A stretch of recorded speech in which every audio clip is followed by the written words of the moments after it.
Riddhi Siddhi presence सरकार।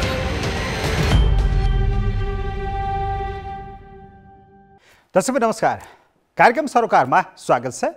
म निमेश बन्जाडे। नेपाली भूमि अतिक्रमण गरी चीन जोड्ने बाटो बनाएसँगै नेपालमा भारतीय अतिक्रमण विरुद्ध चर्को विरोध भइरहेको छ।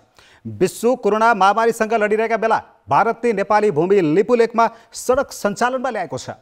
यो कदमको विरोध भएपछि भारतले आफ्नै भूमिमा सडक बनाएको दाबी गरेको छ, जो नितान्त गलत छ। सरकारले भारतीय राजदूतलाई बोलाएर कूटनीतिक नोट पनि दिइसकेको छ। यसअघि गत कार्तिकमा भारतले करिब 400 वर्ग किलोमिटर नेपाली भूमि समेटेर आफ्नो नक्सा जारी गरेको थियो। त्यसपछि नेपालले पटक पटक वार्ताको प्रस्ताव गर्दा पनि भारतले टारिरहेको छ। अझै शोचनीय विषय, नेपाललाई सोध्दै नसोधी 2072 सालमा नेपाली भूमि लिपुलेख नाका प्रयोग गर्न भारत र चीनले सहमति गरेका थिए, जतिखेर हामी विनाशकारी भूकम्पबाट सिर्जित समस्यासँग जुधिरहेका थियौँ। नेपाली भूमि लिम्पियाधुरा, कालापानी र लिपुलेखमा भारतीय अतिक्रमण रोक्न र आफ्नो भूमि फिर्ता ल्याउन नेपालसँग के विकल्प छन्? वार्ताका लागि पटक पटक प्रस्ताव गर्दा पनि भारतले यसै गरी अटेर गरिरहे अरू उपाय के हुन सक्छन्? यो मुद्दालाई अन्तर्राष्ट्रियकरण गर्ने बेला भएकै हो त? सरकार अब कुन रणनीतिमा अघि बढ्नु पर्ला? आजको सरकार यही विषयमा केन्द्रित हुनेछ। रिद्धि सिद्धि प्रेजेन्स सरकार। छलफलका लागि आज हामीसँग हुनुहुन्छ नेकपाका सांसद एवं नेकपा विदेश विभागका सदस्य राम कार्की, यसै गरी पूर्व सचिव द्वारिकानाथ ढुङ्गेल। उहाँले दार्चुला जिल्लामा प्रमुख जिल्ला अधिकारी भएर पनि काम गर्नुभएको थियो र भारतले अतिक्रमण गरेको नेपाली भूमि लिम्पियाधुरादेखि कालापानी लिपुलेख क्षेत्रका बारेमा अनुसन्धान गर्दै आइरहनु भएको छ। र हामीसँग अर्का अतिथि हुनुहुन्छ परराष्ट्रविद दिनेश भट्टराईले पूर्व प्रधानमन्त्री सुशील कोइरालाको परराष्ट्र मामिला सल्लाहकारका रूपमा पनि काम गरिसक्नु भएको छ। रिद्धि सिद्धि प्रेजेन्स सरकार। यहाँ सबैलाई कार्यक्रममा स्वागत छ। धन्यवाद। हजुर, म राम कार्कीजीबाट कुराकानीको सुरुवात गर्न चाहन्छु। यस अगाडिको राजाको प्रत्यक्ष शासनकालका सरकारको मात्रै कुरा गर्न म गइरहेको छैन, अरू सरकारहरू पनि यो बिचमा धेरै आए गए। पछिल्लो पटक वामपन्थीहरूको सरकार गठन भइरहेको छ। सर, यो बिचमा तपाईँहरू धेरै पटक पनि सरकारमा जानुभयो र सरकारमा जानुभन्दा अगाडिको आन्दोलनका कालखण्डहरूमा भारतीय विस्तारवाद, कालापानीबाट सेना फिर्ता गर जस्ता नाराहरू सबैभन्दा बढी तपाईँहरूले नै लगाउनु भयो, वामपन्थी कम्युनिस्टहरूले नै नारा लगाउनु भयो।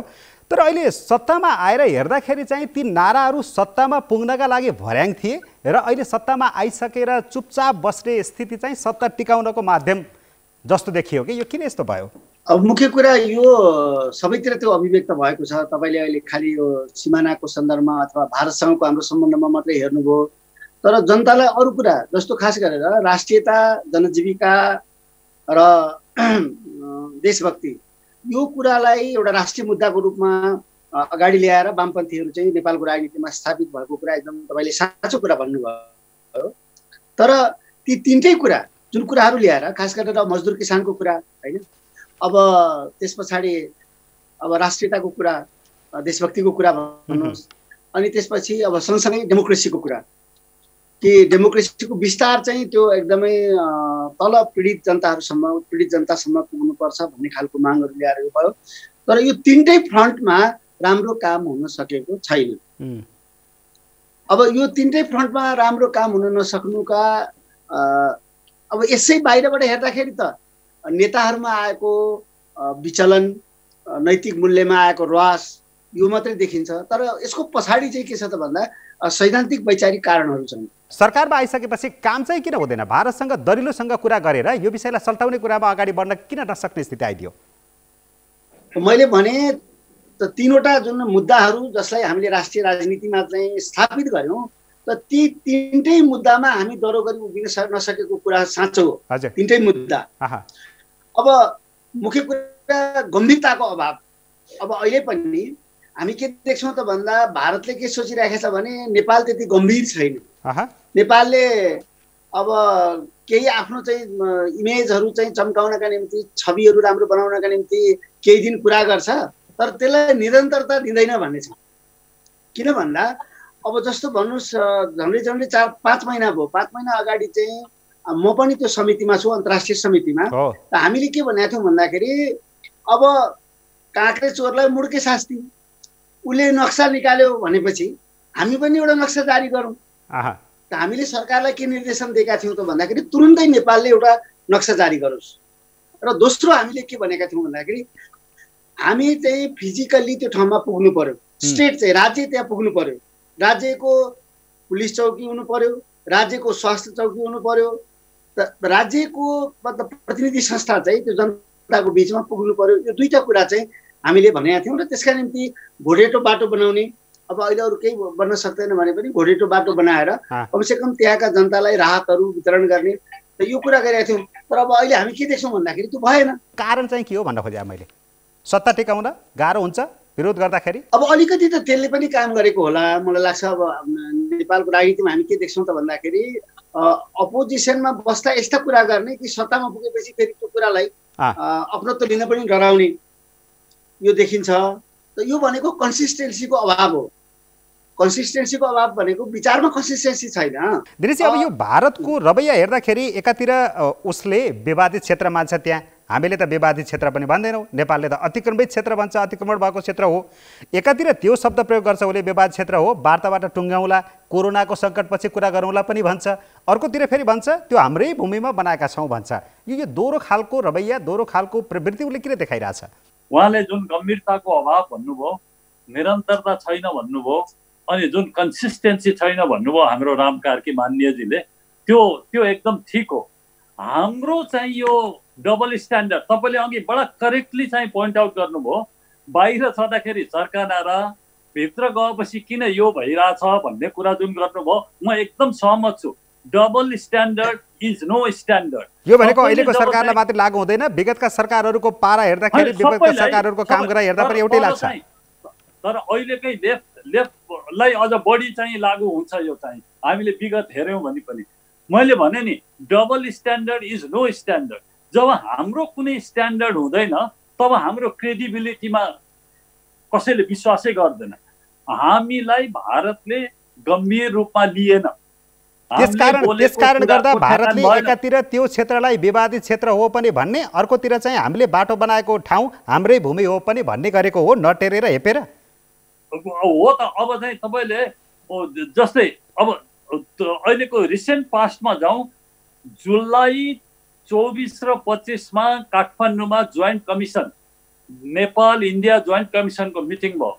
त्यहाँ क्लियरली डिसिजन गरिएको छ कि यो हाम्रो चाहिँ यो के अरे कालापानी र सुस्ता विवादित हो र यसलाई प्रायोरिटी बेसिसमा प्राथमिकता दिएर यसको फरेन सेक्रेटरी लेभल मेकानिजमले सल्टाउने भनेर तिनीहरूलाई म्यान्डेट दिएको छ। नोभेम्बर 2 मा जुन चाहिँ आफ्नो आन्तरिक समायोजन गर्ने बेलामा भारतले जुन नयाँ नक्सा निकाल्यो र हाम्रो कालापानी क्षेत्रलाई आफ्नो नक्सामा समावेश गर्यो, त्यति बेला पछि हामीले नोट लेख्यौँ, वार्ता गरौँ भने उसले हाम्रो कुरालाई ट्रस्टै गर्दैन, त्यसलाई कुनै वेटै दिँदैन।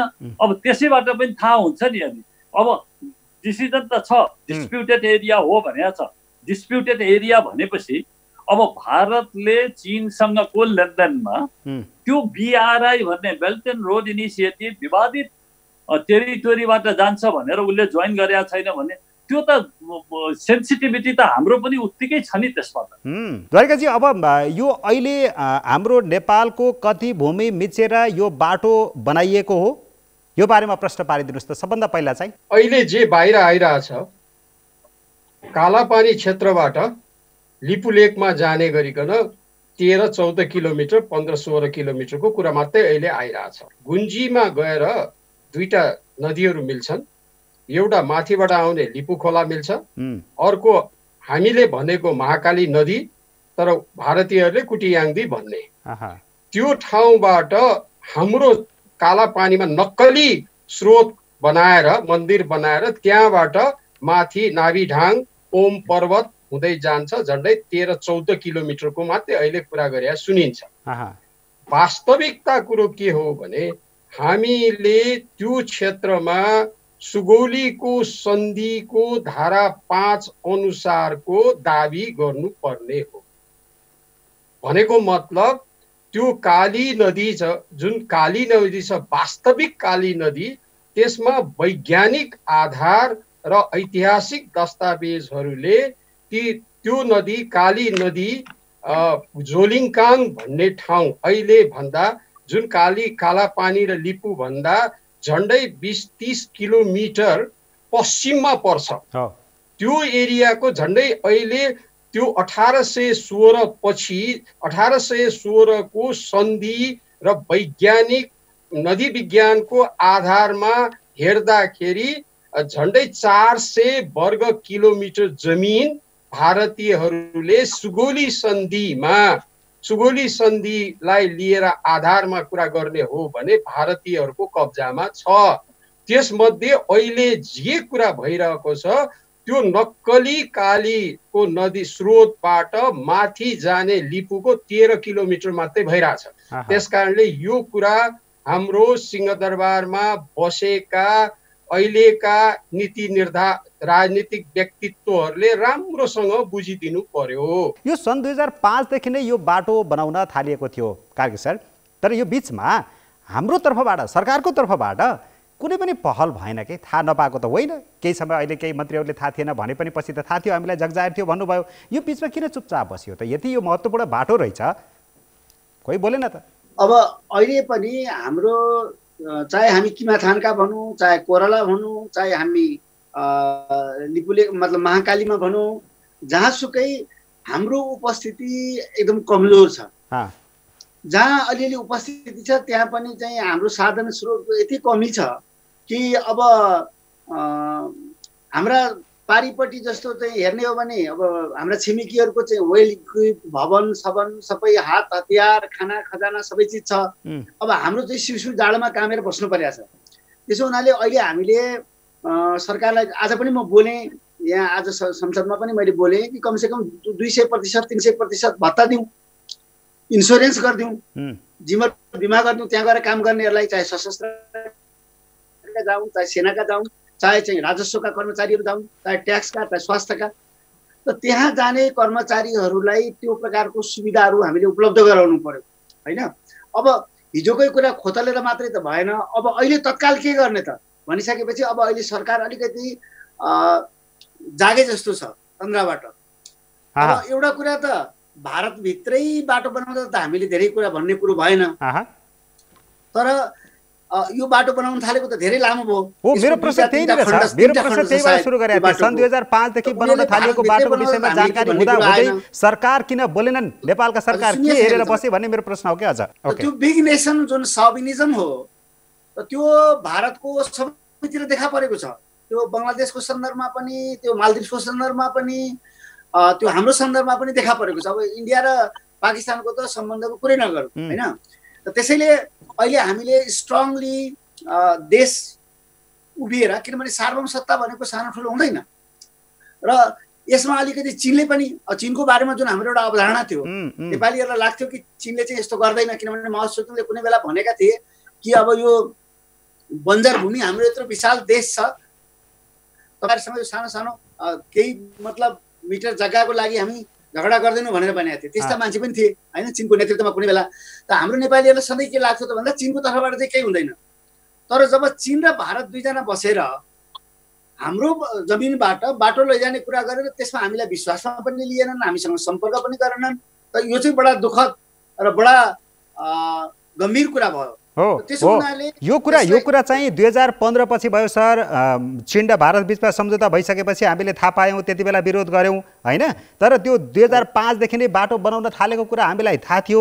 मेरो प्रश्न अझै पनि 3 पटक मैले सोधेँ, त्यो 5 सालदेखि बनाउन थालेको बाटोको विषयमा नेपाल सरकार चुइक्क नबोलेर बस्नुको कारण के थियो? सत्तामा गडबडी हुन्थ्यो, सरकार ढल्ने स्थिति आउँथ्यो। अब 15 मा अलि झराकिरो उठे जस्तो भयो, अनि 15 पछाडि त्यो कुरालाई निरन्तरता दिनु पर्थ्यो नि त। जहाँ जहाँ चाहिँ अब समस्या छ त्यो समस्यालाई त निरन्तर उजागर गरिरहनु पर्थ्यो, जुनसुकै प्लेटफर्ममा उठाउनु पर्थ्यो। जस्तो म तपाईँलाई बङ्गलादेशसँगकै उदाहरण भन्छु। अब बङ्गलादेश र अहिले मान्छेहरूले भन्छन् कि बङ्गलादेश र भारतको रिजल्भ भयो भन्छ।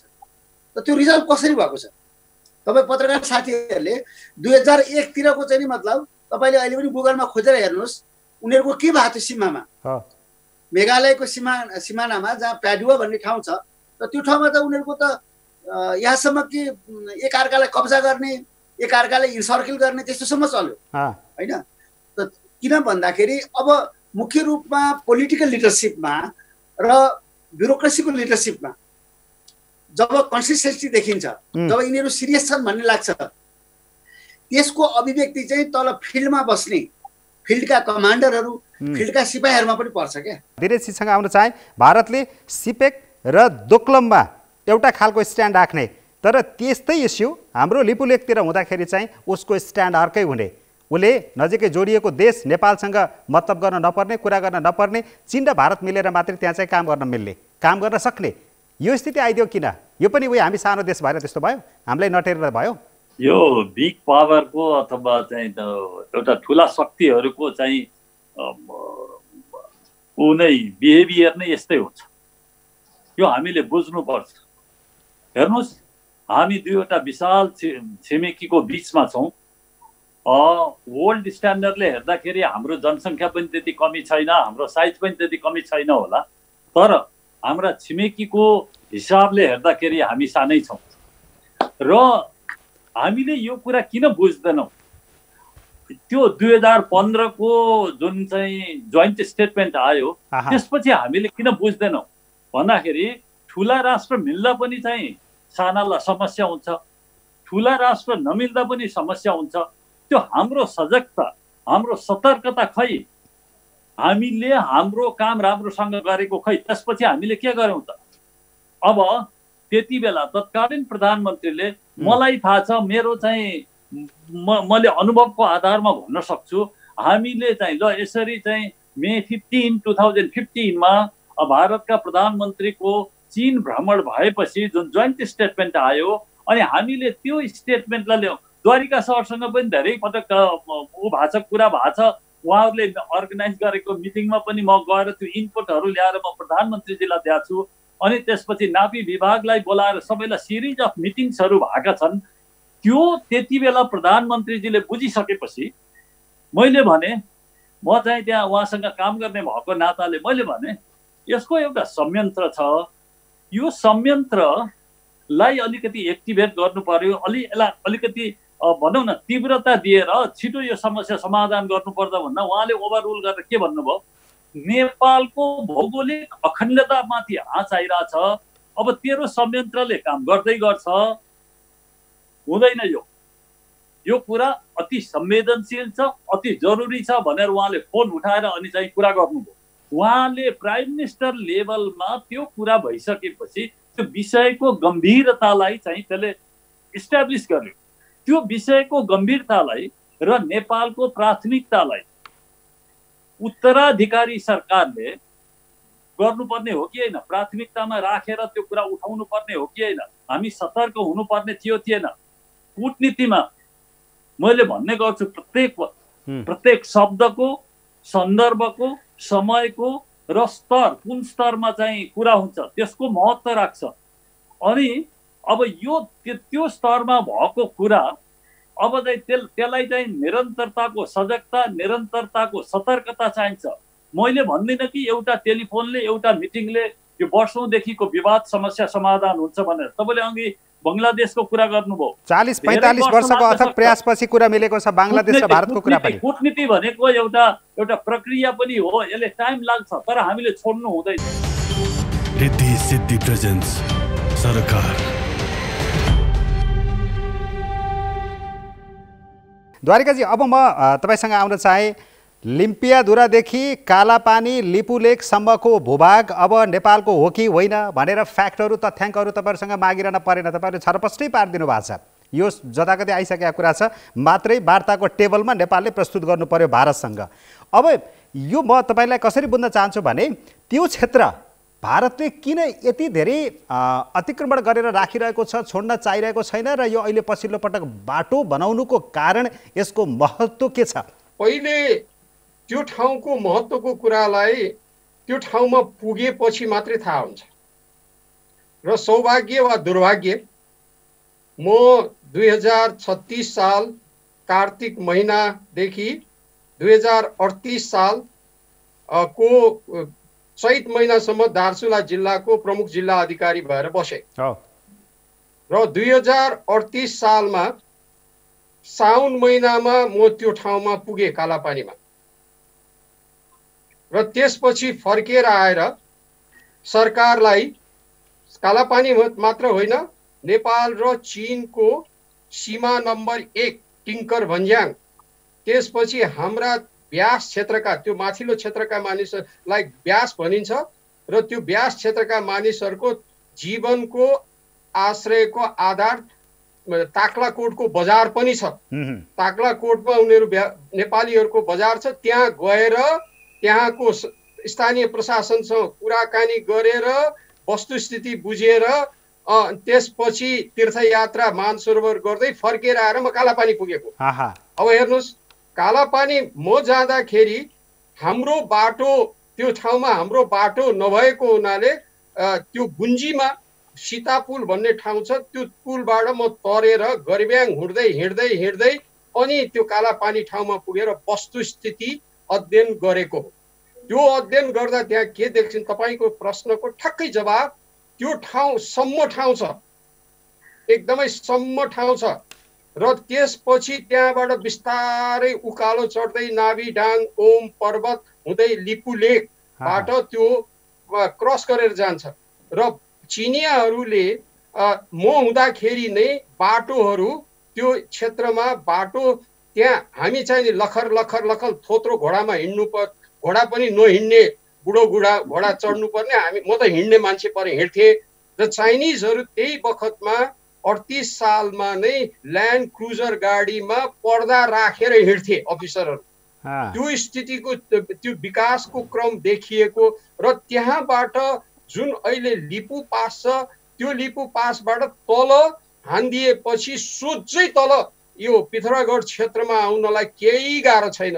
त्यस कारणले गर्दा त्यसको रणनीतिक महत्त्व र त्यो लिपुमा केही पर्यो भने 13-14 किलोमिटर मात्रै, 13-14-16 किलोमिटर भन्दा बढी छैन, त्यसले सप्लाई लाइन क्रिएट हुन्छ भनेर त्यो स्ट्राटेजिक मिलिट्री स्ट्राटेजिक दृष्टिकोणले उनीहरूले कब्जा जमाएको नेपालको जमिन भन्ने थाहा छ। त्यहाँ मैले कुरा गर्दाखेरि त्यहाँको सुरक्षा निकायका कर्मचारीसँग कुरा गर्दा पनि के भन्थे भने यो कसरी हुन सक्छ, यो काली नदीको यो सीमा यो स्रोत त हुनै सक्दैन, यो त हामीलाई नेपालले बस्न दिए अरे भने सुनेका छौँ। अनि त्यसपछि आएर हाम्रो भनाइ सुने अनुसार त जोलिङकाङबाट जुन लिम्पियाधुराबाट निस्किन्छ भन्ने छ।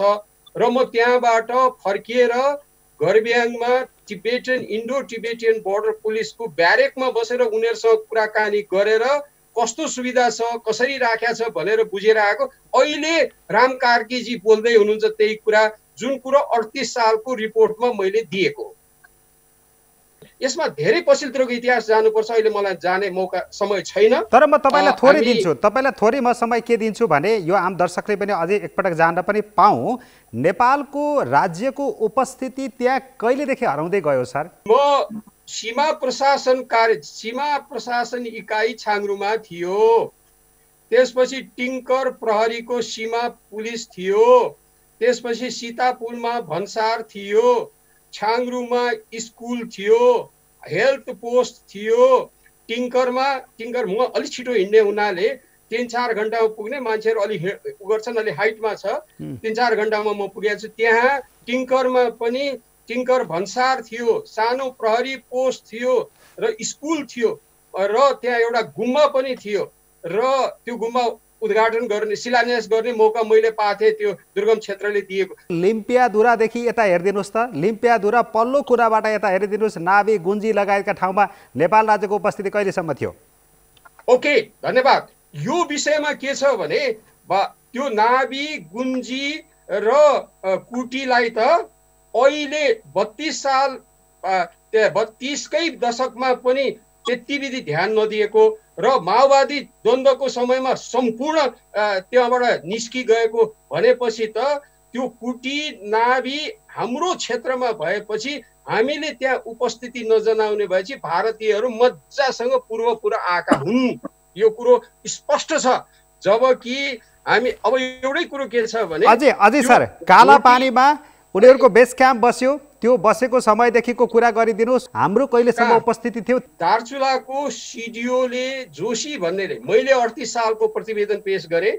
जोशी सिडिओ साहबले त्यहाँ 52 देखि नै आँखा लगाएको हो भन्ने छ। 52 मा मातृका प्रसाद कोइरालाको समयमा कालापानीको महत्त्व बुझेर हामीले व्यवस्था गरिदियौँ है। त्यो अहिले त त्यो ठाउँमा अहिलेको सिडिओले, हिजोको सिडिओले कता हो कता भन्दैछन् भने त्यो बेला कस्तो थियो होला कल्पना मात्र गर्न सकिन्छ। हामीले व्यवस्था गरिदिएको कारणबाट भारतीयहरू मजासँग पूर्व आउँदै आउँदै त्यति होइन 5 चोटि नदीको स्रोतै बदलिया छ, अन्तर्राष्ट्रिय सीमा नै बदलिया छ। त्यो नक्सै छ, हेर्नुहोस् है, त्यो दिन सक्छौँ हामी। कालापानी पनि हामीले त्यो क्षेत्रमा व्यवस्था गरेको देखिन्छ। त्यो व्यवस्था गरेपछि जब यो मातृका प्रसाद कोइरालाको समयमा नेपालमा इन्डियन मिलिट्री मिसन आयो। त्यो इन्डियन मिलिट्री मिसनको साथसाथै अनि 17वटा मिलिट्री चेक पोस्टहरू राखियो। तपाईँ मेरो अगाडि अहिले छ Spy on the Roof of the World भन्ने किताब, जसमा ब्रिटिसले इन्डियन स्पाई भएर तिब्बतमा गएर जेलमा बसेको कुरा, त्यसले धुली बझाङको धुलीमा रहेको हाम्रो चेक पोस्टमा फर्किएर आएर रिपोर्ट गरेर त्यो चेक पोस्टले सोझै दिल्ली कन्ट्याक्ट गर्यो। हेर्नुहोस् है, यसरी जुन राखिएका उत्तरी क्षेत्रमा तिब्बत अध्ययनको लागि राखिएका चेक पोस्टहरूले हाम्रो सरकारलाई होइन कि दिल्लीमा खबर गर्थे अनि दिल्लीले यहाँ भन्थ्यो। त्यो भएको मातृका प्रसाद कोइरालाको समयमा हो। बाँकी पोस्टहरू हट्दाखेरि कालापानीतिरको पोस्ट हट्ने स्थिति किन आइदिएन सर? अब कालापानी, यो एक्ज्याक्टली यो कुरा म गर्दै थिएँ। जब यो विषय 16वटा हटाउने सिलसिलामा 17वटा हटेन र मैले भनाइ छ, मैले यो बारम्बार भनिरहेको छु, टिङ्कर सिंहमा बस्या थियो, पछि त्यो कालापानी गयो, तिनीहरूले थाहा पाए कि अब हट्नुपर्छ भनेर गए। र यो विषयमा मैले कृतनिधि विष्टसँग कुरा गरेका थिएँ, प्रधानमन्त्रीज्यू के मलाई बताइदिनुहोस् भन्दा उहाँले के भन्नुभयो भने त्यो कूटनीतिक जवाफ पनि हुनसक्छ, वास्तविक पनि हुनसक्छ। द्वारिकाजी, मलाई कसैले पनि भनेन कि कालापानीमा बसिया छ नत्र म हटाइदिन्थेँ भनेर। यो मलाई भनेको कृतनिधि विष्टले भन्नुभएको। नेपाल राज्यको भूगोलभित्र कहाँ के छ, हाम्रो सिमानाभित्र कहाँ कति के छ भन्ने पनि उति बेलैदेखि नै थाहा नभएको स्थिति त रह्यो, विडम्बना त भयो होइन? भयो नि। अब त्यसैले अब मैले भने नि त्यो कूटनीतिक थियो वा के थियो, तर 1952 देखि यो सुरु भएको देखिन्छ। 1954 मा गएर त्यहाँ इन्डियन पुलिस फोर्सले अस्थायी बस्यो। अस्थायी बसिसकेपछि जब त्यो 60-62 मा लडाइँ भयो, चीनसँग लडाइँ भइसकेपछि जब हारेपछि अनि उसले देख्यो कि यो ठाउँ नेपालले पनि वास्ता गरेका छैन, अनि त्यसपछि हामी किन कब्जा नजमाउने भनेर अनधिकृत रूपमा कब्जा जमाएको हो। र त्यो कालीमा बनेको मन्दिर मैले देखेको छु, मसँग त्यो अहिले त गुगलमा पाइन्छ। कालीको त्यहाँ मैले सोधेको छु, त्यहाँ बसेको त्यो बेला म जाँदाखेरि इन्डो टिबेटियन बोर्डर पुलिस फोर्सको मानिसहरू थिए, एसएसपी बसिया थियो। मैले सोधे यो मंदिर कति हो? हाँ सर क्या बात कर रहे, ये मंदिर पुराना नहीं है, हम लोग साल साल इसको सफेद कर देते हैं। अरे ये मंदिर हमको भी नहीं लगता है कि ये आहाल महाकाली का स्रोत है, हमको नहीं लगता है सर। हमने यहाँ सुना है कि जोलिङकाङ है। इन्डियनहरूको सेक्युरिटी फोर्सले भनेको जस्तो भनेको थियो त्यो मैले गृहमा रिपोर्ट गरेको। भनेपछि उनीहरूले के गरे, बिस्तारै बिस्तारै त्यो जब महत्त्व बढ्दै गयो अनि त्यसपछि अनि उनले क्याप्चर गर्दै गए स्ट्राटेजिक रूपमा। र अनि अब अहिले त म 3 वर्ष अगाडि गएको जाँदाखेरि मसँग काम गर्ने सीमा प्रशासनमा काम गर्ने त्यहाँ पछि अधिकृत हुनुभएछ सीमा प्रशासन, उहाँले भन्दै थियो सर तपाईँ जाँदा त स्वागत गर्यो, तपाईलाई कुर्सीमा राख्यो, अहिले म गएको सिडिओलाई त गोली तर्साउन राइफल तर्साएको थियो, हाम्रो त्यो क्षेत्रमा जान दिँदैन, हेर्नुहोस् हाम्रो इज्जत कहाँ छ भनेर। हस्, मैले तपाईलाई यहीँनिर रोकेँ। कार्कीजीसँग आउन चाहे। राम कार्कीजी, अब चीनसँग पनि वार्ता गर्नुपर्छ, यसमा त्रिपक्षीय पनि वार्ता हुनुपर्छ भन्ने खालको कुरा उठ्यो। नेकपा अध्यक्ष प्रचण्डजीले पनि यो कुरा राख्नु भएको छ, धेरै सांसदहरूले पनि यो कुरा उठाउनु भएको छ। तर चीनको भूमिका नै यसको पनि दैत्य चरित्र जस्तो देखियो कि यहाँ दोहोरो रोल देखिन्छ। 1954 देखि नै चीन जोडिएको छ। कार्कीजी, अब यो चीनसँग वार्ता गर्ने बेला पनि हो, अब बेला आएको हो। अब स्ट्राटेजिकली जस्तो संसारमा चाहिँ अफगानिस्तानको जुन महत्त्व छ, खास गरेर तेलको पाइपलाइन ओछ्याउनको निम्ति। अब अहिले चीन र पाकिस्तान मिलेर चाहिँ गिलगिटबाट एउटा बाटो लिएर गएका छन् होइन। त त्यसले गर्दा भारतको पनि सर्टेस्ट रुट, भारतको ठुलो मतलब जनसङ्ख्या भएको ठाउँसम्म पुग्ने सबभन्दा सर्टेस्ट रुट चाहिँ त्यहाँबाट हुन्छ भन्ने कुरा छ। अब अहिले हामी कसरी चाहिँ पेश मतलब मलाई मेरो विचारमा के छ भने अहिले हामीले पार्लियामेन्टको कमिटीमा पनि के कुरा राखेका छौँ त भन्दाखेरि अब यो छलफलमा हामी चीनसँग पनि कुरा गर्छौँ, भारतसँग पनि कुरा गर्छौँ। त त्रिदेशीय एउटा समझदारी के हुनुपर्छ त भन्दाखेरि हाम्रो सीमाभित्र पस्दाखेरि इन्ट्रेन्स र एक्जिटमा हाम्रो कस्टम रहनुपर्छ, नेपालको कस्टम रहनुपर्छ। हामीले उनीहरूलाई एस्योर पनि गर्नुपर्छ, विश्वास पनि दिलाउनुपर्छ चीन र भारतलाई कि त हामी कुनै पनि बेलामा तपाईँहरूलाई आवाज गर्नका निम्ति, तपाईँहरूको चाहिँ सामानहरू आवाज गर्न यताबाट उता लैजानका निम्ति हामी त्यो पास दिन्छौँ होइन। तर सोभरेनिटी हाम्रो रहन्छ, कस्टम हाम्रो रहन्छ, भन्सार हाम्रो रहन्छ, इन्ट्रेन्स र एक्जिटको चाहिँ भन्सार हाम्रो रहन्छ, त्यो बाटोमा चाहिँ सोभरेनिटी हाम्रो रहन्छ। तर तपाईँहरूलाई त्यो पासको रूपमा होइन हामी त्यो चाहिँ यसमा द्वारिकाजीले थोरै जोड्न खोज्नुभयो। द्वारिकाजी थोरै जोड्न सक्नुहुन्छ राम कार्की सरको भनाइमा, के भन्न खोज्दै हुनुहुन्छ? धन्यवाद। यो इन्ट्री र एक्जिटको कुरा गर्दाखेरि वर्तमान सरकार र अहिलेको सत्ताधारी दल कतै महाकालीको स्रोतलाई नै परिवर्तन त गर्न खोजिरहेको छैन। हामीले त पहिले त सुगौलीको सन्धिको आधारमा महाकालीको स्रोत के हो भन्ने टुङ्गो लगाएर त्यसको आधारमा पो कुरा गर्नुपर्ने हुन्छ त। किनभने उहाँले जुन स्ट्राटेजिक कुरा गर्नुभयो, तपाईँलाई म एउटा इतिहासको अहिले ठ्याक्कै भनिदिन्छु। जब नेपाल र ब्रिटिस इस्ट इन्डिया कम्पनीको लडाइँ भइरहेको थियो, सर फ्रान्सिस हेस्टिङ्स गभर्नर जेनरल थिए र उनको सेक्रेट लेटर्सहरू कम्पनीमा को बोर्डमा गएको छ र उसले के भनेको छ त्यसमा म अहिले कोट गरिदिन्छु कि तिब्बतको पश्चिमी क्षेत्र अत्यन्त राम्रो उलको लागि त्यो स्रोत हो। हाम्रो कम्पनीको बोर्डमा अहिले हामी एकदम घाटामा छौँ लडाइँको कारणबाट। नेपालसँग लडाइँ, अरूसँग लडाइँ हुनाले हाम्रो क्यासको समस्या छ। हामीले नेपालसँग सन्धि गर्दाखेरि यस्तो बाटो खोज्नुपर्छ स्ट्राटेजिक तिब्बत जाने, पश्चिम तिब्बत जाने, त्यो तिब्बत जाने बाटो भनेको यो हुन्छ। त्यस कारणले उसले यहाँ जब छलफल भइरहेको थियो सन्धिको, त्यो बाटोमा उसले ठ्याक्कै भनिदिएको थियो कि काली भन्दा पूर्वतिर पश्चिम नेपाललाई आउन नदिनु। त्यो हुने बित्तिकै के हुन्छ भने उसलाई त्यो समस्या हुन्छ भन्ने कुरा Secret Letters of Lord Moira, उसको नाम लर्ड मोयर पनि थियो, फ्रान्सिस हेस्टिङको। अब हाम्रो जहाँसम्म सीमा त्यो सीमाको निर्गोल गर्ने कुरा भन्छौँ हामीले। सीमाको निर्गोल गरिनुपर्छ। सीमाको निर्गोल स्वाभाविक रूपमा अब एक्सपर्टहरूलाई लगाएर टिम बनाएर तिनै देशको, अब किनभने हामीलाई त्यहाँ जिरो नै छैन, हाम्रो छैन। हामीले एकबाट सुरु गरेको छौँ हाम्रो सीमा स्तम्भ, तर हाम्रो जिरोको टुङ्गा लागेको छैन। त त्यो त्रिदेशीय एउटा पोइन्ट त थाहा हुनु पर्यो नि त। सीमा ट्राइजेक्सनको कुरा गर्नुभयो, म यो कुरा उहाँलाई भनिदिन चाहन्छु स्पष्ट रूपमा।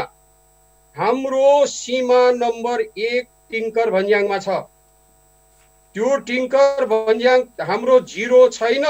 यस बारेमा त्यस बखतका जसले यो सीमामा काम गरेका थिए उनीहरू झरेन्द्र नारायण सिंह, त्यसपछि जगदीश शमशेर राणा, भरत केशरी सिंह, कर्णेल शम्भु शमशेर राणासँग बसेर हामीले छलफल गरेका छौँ र यो प्रश्न गरिएको छ तपाईले किन यो त्रिदेशीय बिन्दु छोड्नुभयो भन्दा उहाँहरूले भन्नुभएको 61-62 को कुरा लडाईँ भइरहेको थियो।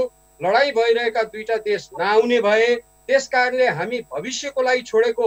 राम कार्कीजीसँग म थोरै के जोडिन चाहन्छु भने चीनको पनि दोहोरो भूमिका भयो भन्ने सर एउटा फ्याक्टरहरू यो दिनेश सरसँग पनि जोडिन्छ। दिनेश सरले पनि यसलाई नोट गरेर राखौँ।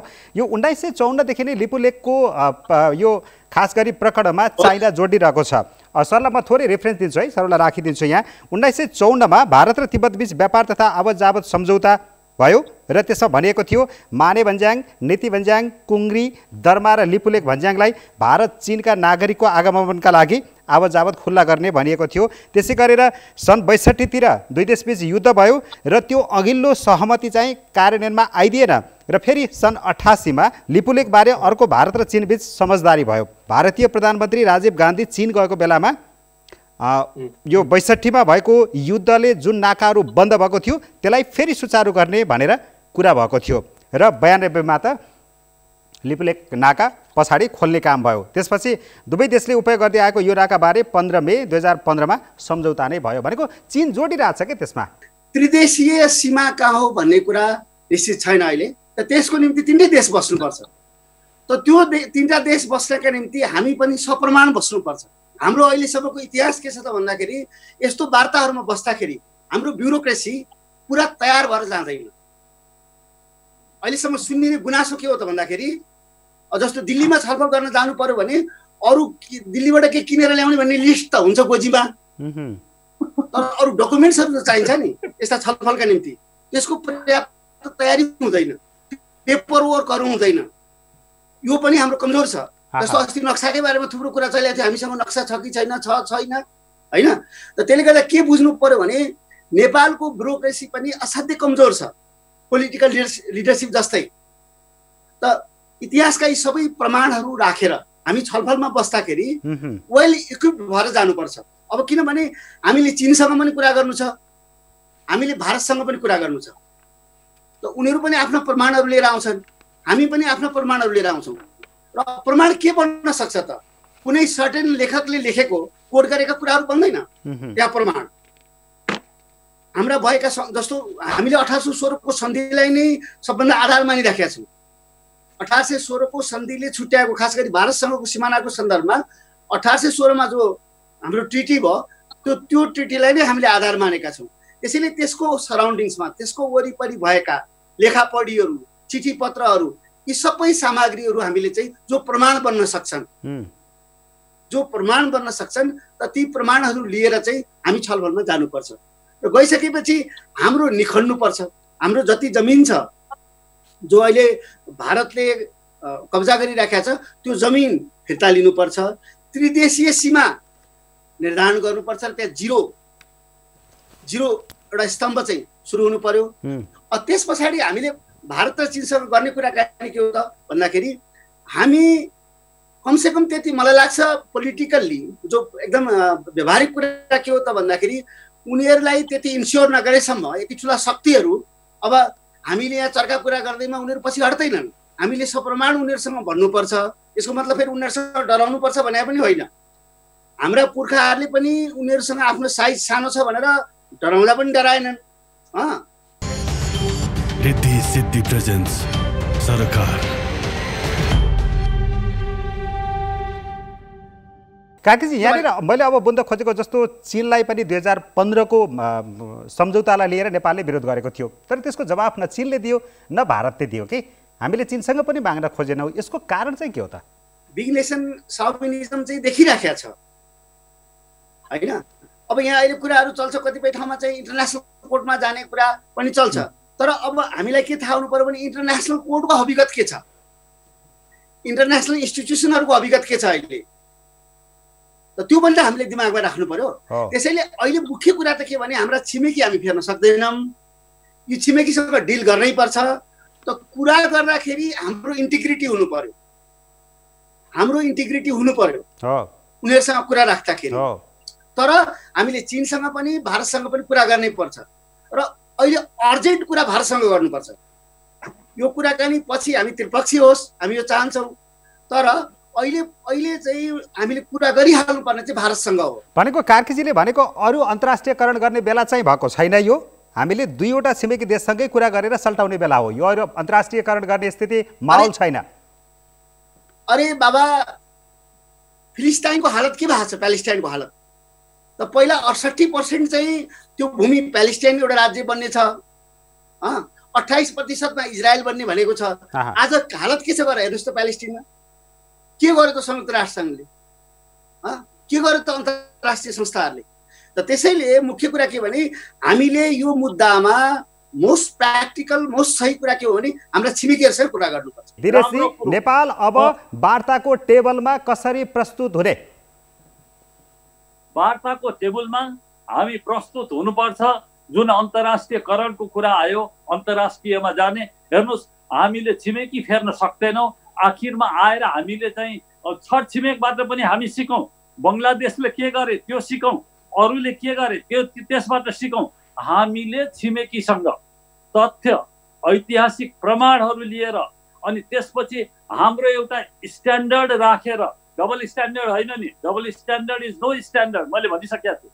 त्यसलाई राखेर हामी टेबलमा गम्भीरताका साथ प्रस्तुत भयो भनेदेखि उनीहरूलाई नसुनेर हुन्छ। अनि टेबलमै आउँदैन त भारत, अनि भारत टेबलमै आउँदैन त? प्रस्ताव नेपालले गरेको गरै छ, वार्ता गरौँ भनेर भनेको भनै छ, उसले वार्ताको कुरा सुन्दै सुन्दैन, टेबलमा आउँदैन भने प्रमाण फ्याक्टहरू कहाँबाट राखिन्छ? कसरी ल्याउने वार्ताको टेबलमा? हामी निरन्तर लागिराख्नुपर्छ। ऊ एक दिन आउनुपर्छ, आउँछ। तर के भन्दाखेरि अब यो हाम्रो विगतको हाम्रै कारणले पनि यिनीहरू बोल्छन्, गर्छन्, अब मिटिङमा उठाउँदैनन्। सुन्नुहोस्, हाम्रो अर्को चाहिँ चरित्र के छ भने हाम्रा नेताहरूका मिटिङ हुँदाखेरि, अब मैले कसै पार्टिकुलर नेतालाई भनेको छैन, नेतृत्व मिटिङ हुँदाखेरि उताका 6-7 जना बस्छन्, इन्स्टिट्युसनल मेमोरी रहन्छ। अनि हाम्रो सिङ्गल ह्यान्डेडली कति क्यापेबल नेताहरू हुनुहुन्छ हाम्रो। अब गर्व गरौँ कि के गरौँ हामीले चाहिँ खै मैले बुझ्न सक्दिनँ। जहाँसम्म चिनको कुरा छ, चिनसँग चाहिँ वार्ता गर्ने, अब चिन पनि आयो नि। अब यहाँ मैले चाहिँ त्यो के अरे उसको ल तपाईँलाई मैले त्यो 28 बुँदाको जुन चाहिँ 42 बुँदाको जोइन्ट स्टेटमेन्ट जुन आयो त्यसको 28 बुँदामा के लेख बोर्डर एरियाज कोअपरेसन इन्हान्स गर्नको लागि टु साइडले एकदम चाहिँ एग्री गरे भनेको छ। अनि to further broaden this cooperation, अब यहाँ टाइम छैन मैले पुरा पढिनँ, so as to transform the border into a breeze of cooperation and exchanges. अब the two sides agreed to hold negotiation on augmenting the list of traded commodities and expand border trade at Nathula, Kingla, Lipulek Pass इत्यादि। छोटकरीमा नेपालीमा छोटकरीमा भन्दिनुस्। अहिले जुन सुन्नु न, म भन्छु अहिले जुन बाटो बन्यो, बाटो बनेर यस्तो महामारीको बेलामा जुन चाहिँ उद्घाटन भयो, त्यो उद्घाटन भइसकेपछि अब यो बाटो बन्नु, यो उद्घाटन हुनु यसैको कन्टिन्युएसन हो भन्ने मलाई लाग्छ। ओके द्वारिकाजी, अब अगाडि बढौँ। यो विवाद समाधान गर्नका लागि तुरुन्त पहल कदमी चाल्छौँ भनेर नेपाल सरकारले भनेको छ।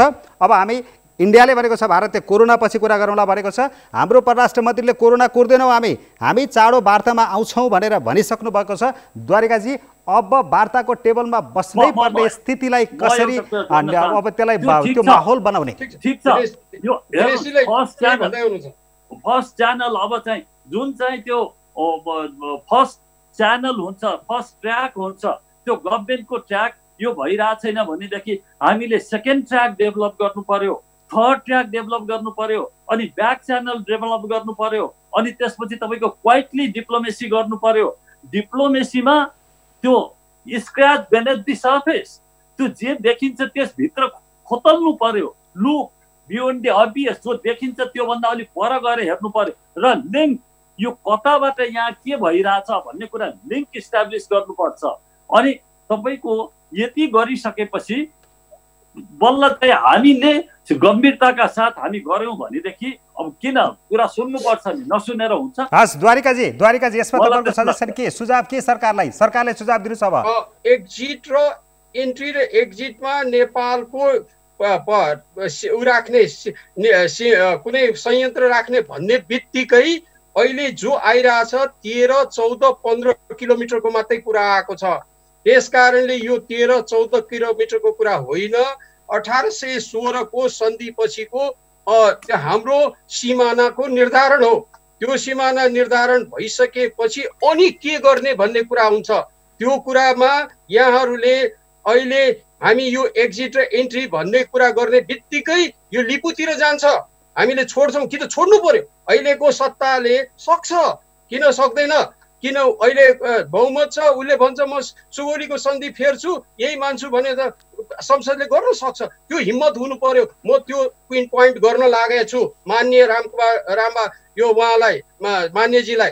अर्कोतिर भनेको हामीले यसपालिको स्थितिमा चीन छोड्न सकिँदैन, किनभने यसले त चीन पनि छुनायो। त्यसकारण चीनलाई पनि हामीले भन्नुपर्छ कि तिमी हाम्रा मित्र हौ भनेदेखि यो 15मा यस्तो स्थिति भयो, अहिले तिमी उद्घाटन गर्दाखेरि पनि यस्तो स्थिति छ, त्यसकारणले हाम्रो नाराजगी छ भन्नुपर्छ।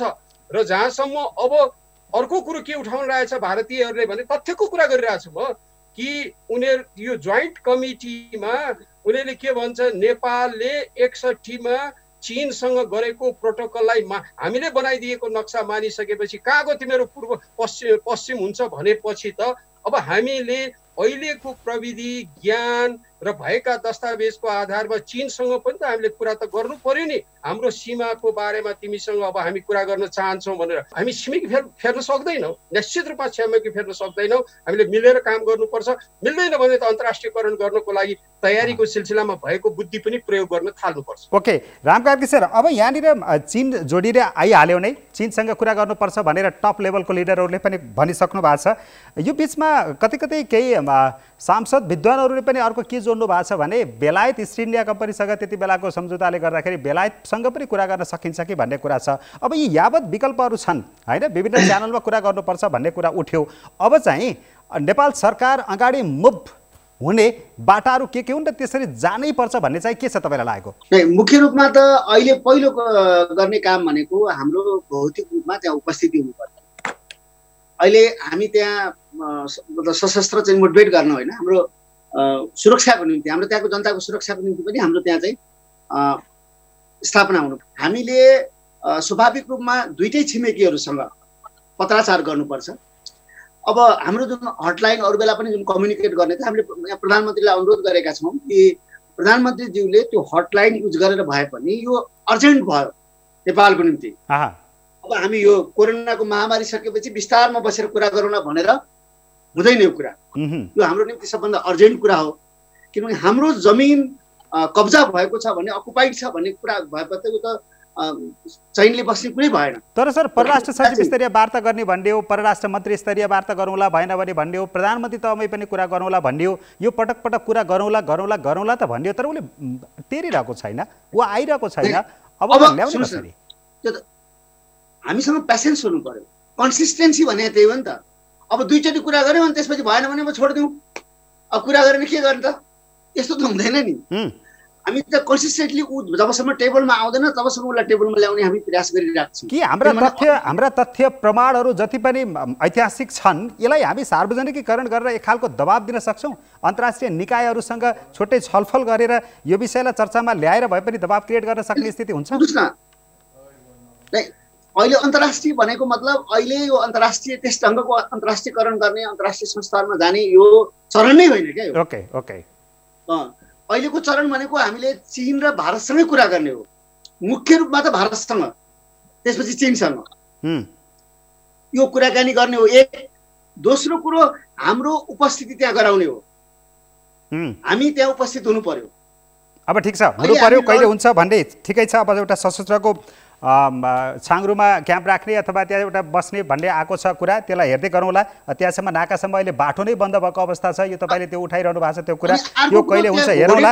घोडेटो बाटो बनाएर त्यहाँको जनतासँग, जनता आवत नेपालको बाटोबाट गरौँ। त्यही त विडम्बना छ सर। त्यहाँबाट तल झर्नु पर्यो भने भारतीय भूमि हुँदै आउनु पर्ने स्थिति अहिले पनि छ। यो समयमा, यति आधुनिक समयमा पनि यो सबैभन्दा विडम्बनाको कुरा नै यो। इतिहासमा कुनै दिन नेपालको नक्सा पनि ब्रिटिस इन्डियाले बनाइदिन्थ्यो। हो हो, त्यो त के गर्ने, त्यसलाई बदल्न सकिँदैन नि त। ठिकै छ। अब यो प्रधानमन्त्रीको तहबाट अहिले डाइरेक्ट कुरा गरेर यसलाई अगाडि बढाउँ, वार्ता गरौँ भन्न सक्ने स्थिति चाहिँ हुँदैन। धेरै कुराहरू सोच्नुपर्ने हुन्छ, हो, अप्ठ्यारै हुन्छ। त्यही कुरा हामीले समितिबाट, हाम्रो जुन अन्तर्राष्ट्रिय समिति छ र त्यो अन्तर्राष्ट्रिय समितिबाट त्यही कुरा र अरू पनि संसदका विभिन्न समितिहरूले त्यो कुराहरू गरेका छन् र अहिले पनि संसद चलिराखेको छ र संसदमा यो कुरा जोरदार रूपमा उठेको छ होइन।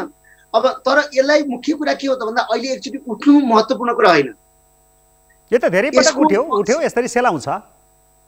यसको पक्षमा निरन्तर काम गरिरहनु, यसको पक्षमा निरन्तर काम गरिरहनु। र कोही बाहिर पनि कोही अभियन्ता छन् भने, कोही त्यस्ता राष्ट्रवादी मान्छेहरू छन्, त्यस्ता इन्टेलेक्चुअलहरू छन् भने उनीहरूले पनि लगातार यसको पक्षमा काम गरिराख्नुपर्छ, लगातार काम गरिराख्नुपर्छ।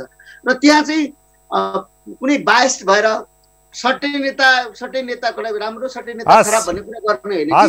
सबैभन्दा बढी चनाखो र सबैभन्दा बढी सक्रिय निरन्तर लागिरहेर यो वार्ताको लागि अगाडि बढ्नुपर्ने त सरकार नै हुन्छ। सरकार मौसमी सिजनमा जस्तो पत्र पत्रिकामा मिडियामा खबर आएपछि तात्तिने, प्रोटेस्ट नोट, कूटनीति नोट पठाउने अनि हराउने स्थिति नआइदियोस्। हामी सबै नेपाली जनताको कामना यही हो। तपाईँ सत्तारूढ दलको नेता पनि हुनुहुन्छ, सरकारलाई यो कुरा तपाईँले भनिदिन, सल्लाह र सुझाव दबाब दिन सक्नुहुन्छ। सरकार धेरै सक्रिय हुनु पर्यो, सबैको माग यही छ सर। अनि एउटा कुरा लास्टमा निमेशजी म लास्टमा के भन्छु भने लिडर्स द पिपल डिजर्भ, यो दोहोरो कुरा हो। नेता पनि सक्रिय हुनुपर्छ, जनता पनि सक्रिय हुनुपर्छ। उहाँले हामी माथि बुमराङ गर्दै हुनुहुन्छ।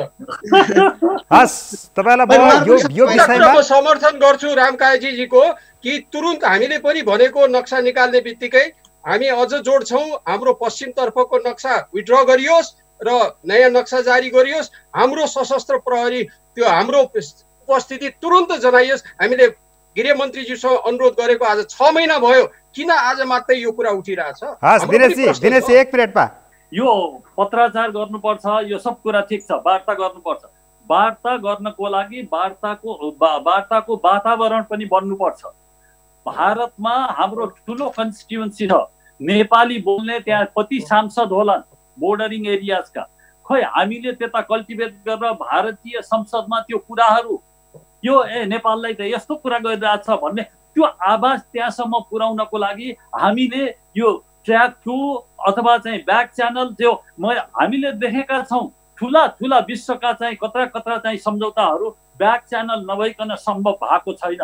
हामी जस्तो मुलुकले हामीसँग कुनै शक्ति छैन, इकोनोमिक शक्ति छैन, अब मिलिट्रीको कुरै छोड्छौँ। विभिन्न च्यानलहरू प्रयोग गरेर भए पनि यथाशीघ्र वार्ताको टेबलमा बस्न पर्ने स्थिति अब आउनु पर्यो, ढिला भयो भन्ने हुनुहुन्छ बनाएर।